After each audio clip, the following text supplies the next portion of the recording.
नमस्कार। देश में लोकसभा चुनाव 2024 के नतीजे आ चुके हैं, लेकिन एक बड़ा सवाल है, क्या वाकई में यह चुनाव लोकतंत्र की जीत है?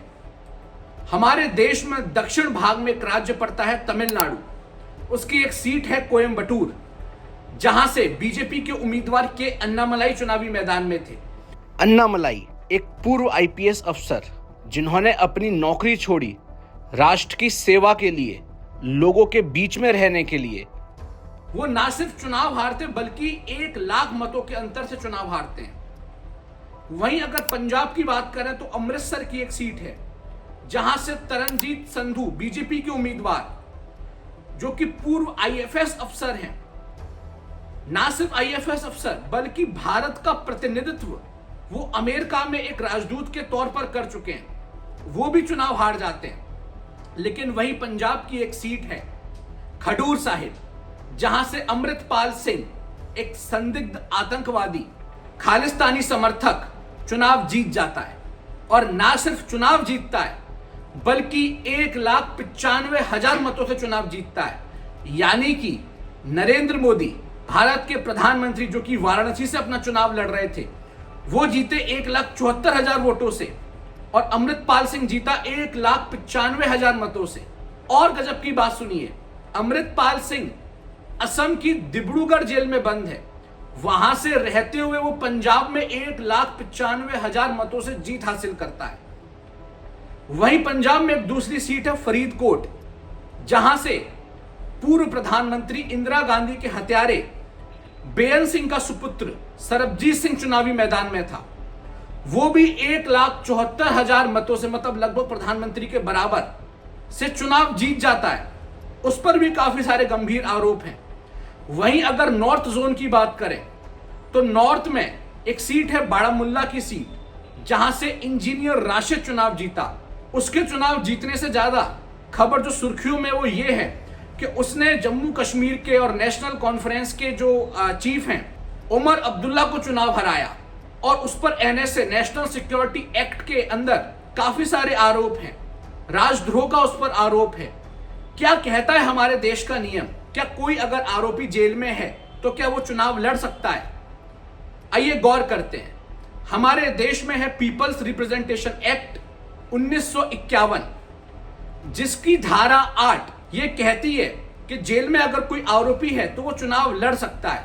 लेकिन उसमें एक लिस्ट दे रखी है, 20 से 25 आरोपों की एक लिस्ट है। वो आरोप सारे वो हैं जो बहुत हार्डकोर क्राइम होते हैं, कि अगर उसमें से कुछ वो नहीं है तो वो चुनाव लड़ सकता है, भले वो जेल में बंद हो। लेकिन एक और बड़ी खबर है, एक और बड़ा नियम है। नियम ये है कि वो जो आरोप हैं वो उस पर सिद्ध होने चाहिए, ये नहीं कि केवल इल्जाम हो। इसी एक्ट यानी कि पीपल्स रिप्रेजेंटेशन एक्ट 1951 का सेक्शन 11 है, जो कि यह कहता है कि अगर किसी पर इन जो 25 जो लिस्ट है पूरी क्राइम्स की, इसमें से कोई भी आरोप सिद्ध है तो वो 6 साल तक के लिए, सिद्ध होने के बाद, चुनाव नहीं लड़ सकता।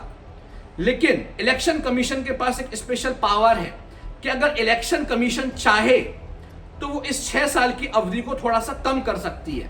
ऐसा इलेक्शन कमीशन ने 2019 के लोकसभा चुनाव में किया था, जहां की प्रेम सिंह, जो कि सिक्किम के पूर्व मुख्यमंत्री हैं, उनके लिए किया था। 1 साल की सजा उनकी मात हुई थी, और उसमें वो न सिर्फ चुनाव लड़े बल्कि चुनाव जीते भी। वहीं अगर बात करें तो यह भी नियम है कि अगर मान लीजिए किसी लोअर कोर्ट ने कोई सजा दे रखी है, फॉर एग्जाम्पल किसी जिला अदालत, डिस्ट्रिक्ट कोर्ट ने कोई सजा दी है और उसमें वो आरोपी सिद्ध हुआ है, तो वो हायर कोर्ट, हाई कोर्ट में अप्लाई कर सकता है अपनी बेल के लिए, इस सजा को चैलेंज कर सकता है, फिर सुप्रीम कोर्ट में भी चैलेंज कर सकता है। इसका एक धनंजय सिंह का एग्जांपल हमको मिलता है, जहां पर 2007 में उन्होंने ऐसा किया था। धनंजय सिंह जौनपुर, उत्तर प्रदेश के पूर्व सांसद रह चुके हैं। तो ये है हमारे देश का नियम। लेकिन अब आप बताइए, अब्राहम लिंकन ने कहा था, democracy is the government of the people, लोगों के लिए सरकार है। लेकिन ऐसे लोग जिन पर देशद्रोह के आरोप हैं, राजद्रोह के आरोप हैं, कथित आतंकवादी हैं, ऐसे लोग जब देश के माननीय बनेंगे, देश की संसद में बैठेंगे, लोकसभा में बैठेंगे और आपके लिए नियम बनाएंगे, लॉ मेकर बनेंगे, तो कैसा होगा? राजनीति है, राजनीति में आरोप प्रत्यारोप चलते रहते हैं। अरविंद केजरीवाल देख लीजिए, उन पर आरोप हैं। झारखंड के पूर्व मुख्यमंत्री हेमंत सोरेन हैं, उन पर आरोप हैं, लेकिन किसी पर भी देशद्रोह का आरोप नहीं है, राजद्रोह का आरोप नहीं है। एनएसए के अंडर कोई बुक्ड नहीं है अभी तक। लेकिन एनएसए के अंडर जो लोग बुक्ड हैं, आतंकवाद का आरोप है, जो कि ऑलरेडी देश के जो खिलाफ एक्टिविटीज में पाए गए हैं, वो ही इस देश का अगर नियम बनाएंगे तो कैसा होगा?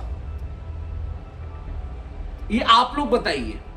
क्या इन लोगों के लिए, ऐसे लोगों के लिए कानून और कड़े होने चाहिए?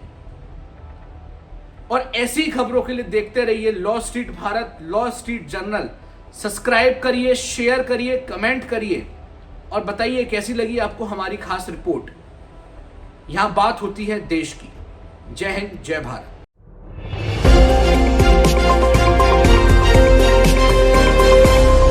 लॉ स्ट्रीट भारत, राष्ट्र के हित में।